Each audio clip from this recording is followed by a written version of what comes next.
Excelentíssima Senhora Presidente Dilma Rousseff, em nome de quem cumprimento todas as autoridades aqui presentes,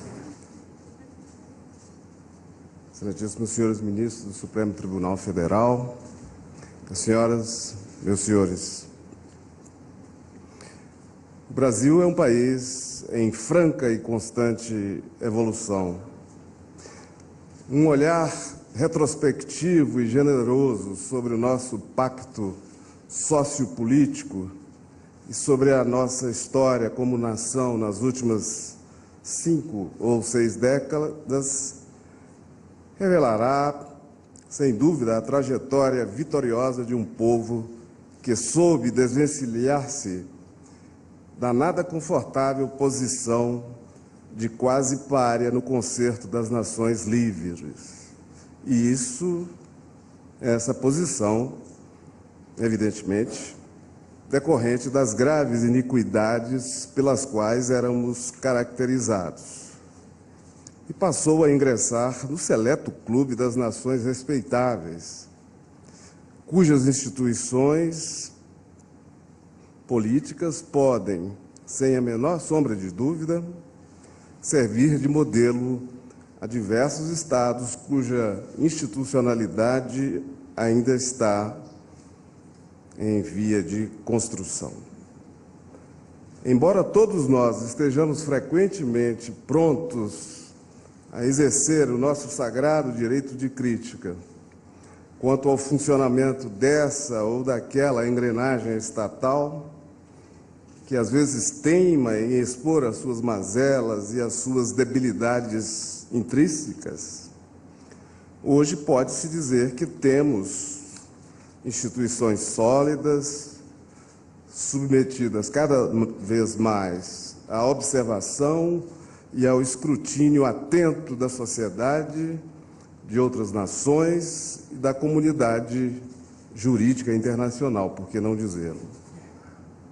Tudo isso é extremamente positivo e não temos por que nos queixar, sobretudo se compararmos o estado atual da nossa institucionalidade com aquela que tínhamos, como eu dizia, 5 décadas atrás.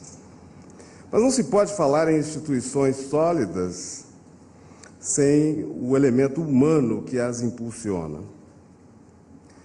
Uma vez que estamos em uma casa de justiça, tomemos como objeto de reflexão o homem magistrado. O bom magistrado é aquele que tem plena e total consciência dos seus limites e das limitações que lhe são impostas pela sua condição funcional. Não basta ter uma boa formação técnica, humanística e forte apego a valores éticos, que, em realidade, devem ser guias comportamentais de qualquer agente estatal e mesmo de agentes privados.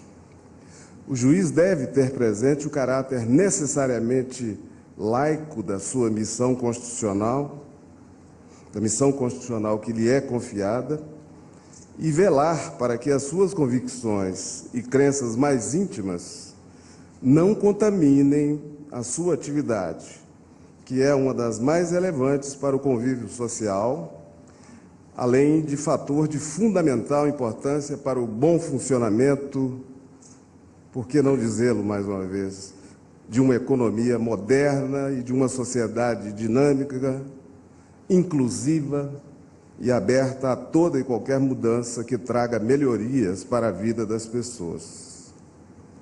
Pertence definitivamente ao passado a figura do juiz que se mantém distante e indiferente, para não dizer inteiramente alheio aos valores fundamentais e aos anseios da sociedade na qual ele está inserido. Se é certo que a noção de liberdade, comumente aceita entre nós, impede que se exija do juiz a adesão cega a todo e qualquer clamor da comunidade a que serve, mais certo ainda é o fato de que, no exercício da sua missão constitucional, o juiz deve, sim, sopesar e ter na devida conta os valores mais caros à sociedade na qual ele opera. Noutras palavras, o juiz é um produto do seu meio e do seu tempo. Nada mais ultrapassado e indesejável do que aquele modelo de juiz isolado, fechado, como se estivesse encerrado em uma torre de marfim. Evidentemente, depois de abordar nessas rápidas palavras a figura do juiz, penso que é imperioso emitir umas poucas palavras sobre a instituição que os congrega, a justiça, ou mais precisamente, o poder judiciário, já que essa instituição estatal simboliza entre nós um dos poderes da República. A justiça por si só, e só para si, não existe. Só existe na forma e na medida em que os homens a querem e a concebem. A justiça é humana, é histórica. Não há justiça sem leis, nem sem cultura. A justiça é elemento íncito ao convívio social.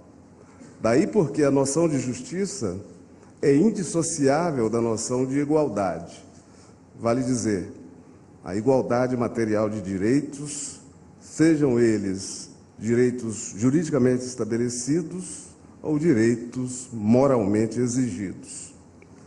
Em outras palavras, quando se associam justiça e igualdade, emerge na sua inteireza o cidadão a reivindicar o mais sagrado dentre os seus direitos, qual seja o direito de ser tratado de forma igual, de receber igual consideração, a mesma que é conferida ao cidadão A ou ao cidadão C ou B.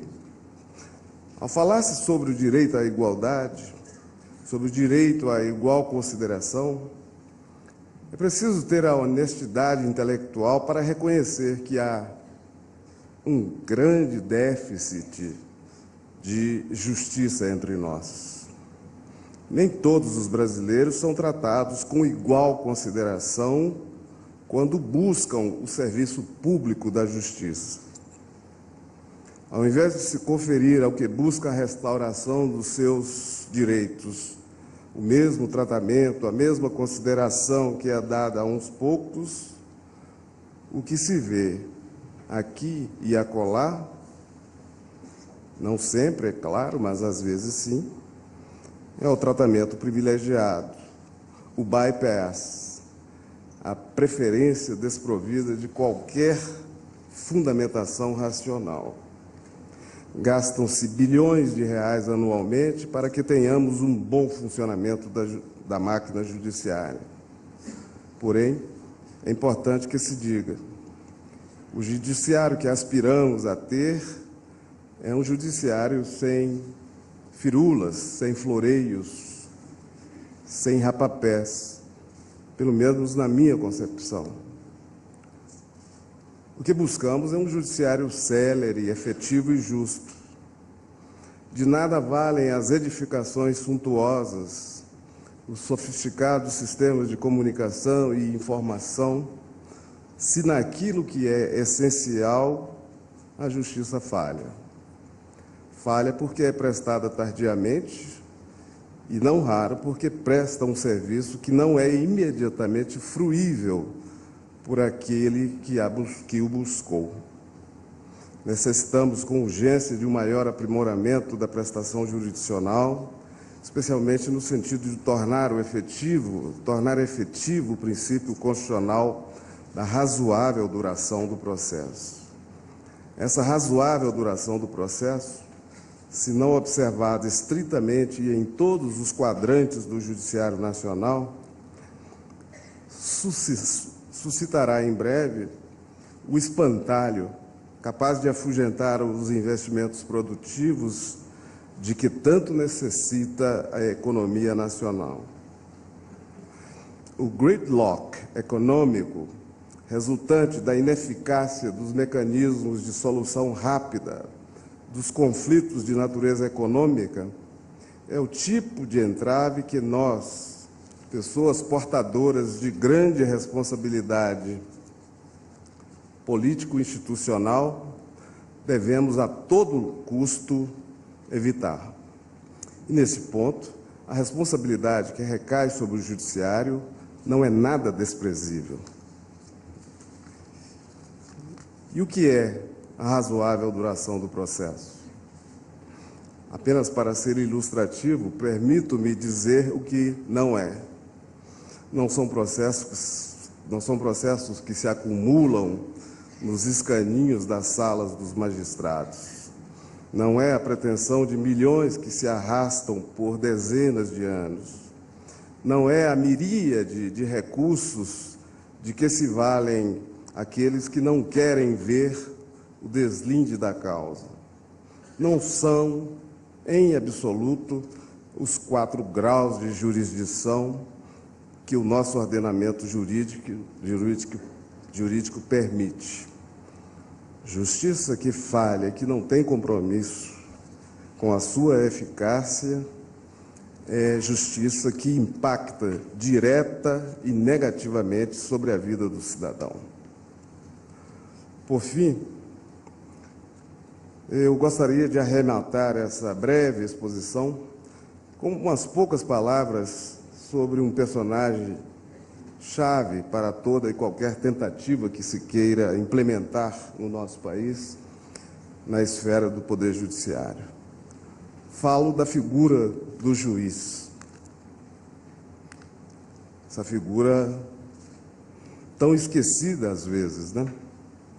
É preciso reforçar a independência do juiz, afastá-lo desde o ingresso na carreira das múltiplas e nocivas influências que podem paulatinamente minar-lhe a independência.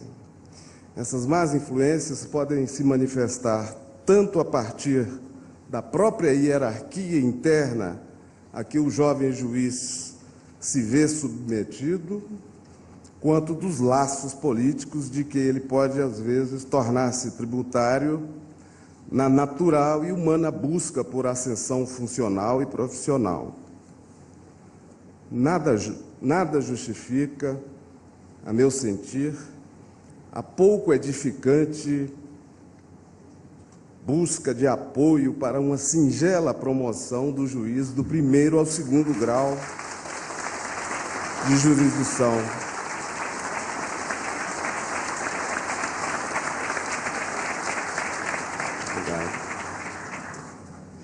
O juiz, bem como os membros de outras carreiras importantes do Estado, deve saber de antemão quais são as suas reais perspectivas de progressão e não buscar obtê-las por meio da aproximação ao poder político dominante no momento. O Poder Judiciário passa por grandes transformações e por uma inserção sem precedentes na vida institucional brasileira, como bem salientou ainda há pouco o ilustre presidente do Conselho Federal da Ordem dos Advogados do Brasil. Nesta casa e nos demais tribunais do país, são discutidas cada vez mais as cada vez mais centrais questões de interesse da vida do cidadão comum brasileiro. E isso é muito bom, é muito positivo. Antes de encerrar, eu não poderia deixar de direcionar umas poucas palavras a algumas pessoas queridas que se fazem aqui presentes. Em primeiro lugar, a minha querida mãezinha, senhora Benedita da Silva Gomes,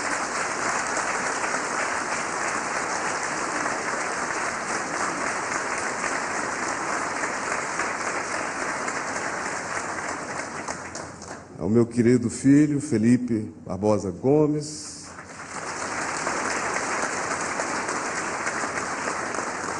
aos meus irmãos Gualberto Efigênia, Elda, Edna, Aparecida, todos que aqui se encontram presentes. Aos meus queridos amigos estrangeiros que se deram o trabalho de se deslocar das suas ocupações habituais para vir ao Brasil me prestar essa homenagem, prestigiar essa minha investitura.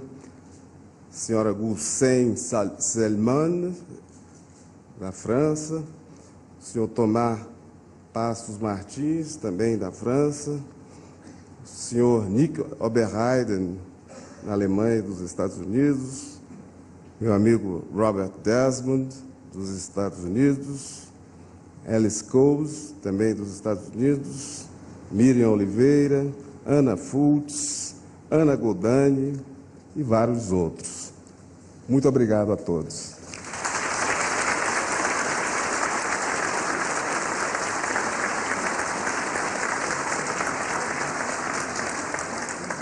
Os discursos, ora proferidos, que honram o Poder Judiciário da Nação, integrarão a história e os anais do Supremo Tribunal Federal. Agradeço a honrosa presença de todos. Muito obrigado.